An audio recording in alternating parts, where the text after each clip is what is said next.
Welcome to Crimson Guitars. Welcome to Crimson Guitars. I'm in my studio again for the first time in 6 months, actually achieving something here.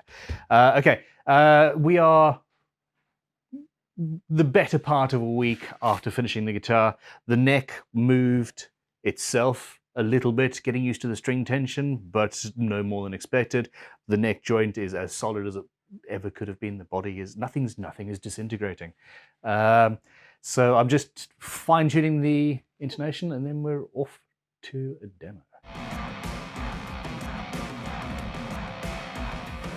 Burn it.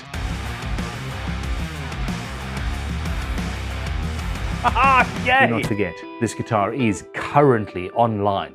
Links below. You can bid on it on eBay. It can be yours. And every single pound raised is going to charity. Also, please, I didn't think I wanted to, but I kind of want to win this competition. So go on Instagram and please vote on mine and any other guitars that you think should win the competition. So yeah, there is a post for every single builder. It's on Great Guitar Build-Off's Instagram page, links below.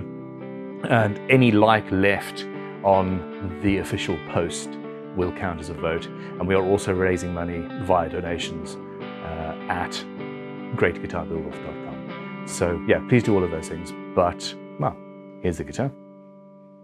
Thanks for watching.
Thank you for watching. You guys are amazing. Thank you for voting. If you haven't voted yet, go and do it now. Gosh darn it. I will see you in the next video. What am I building next?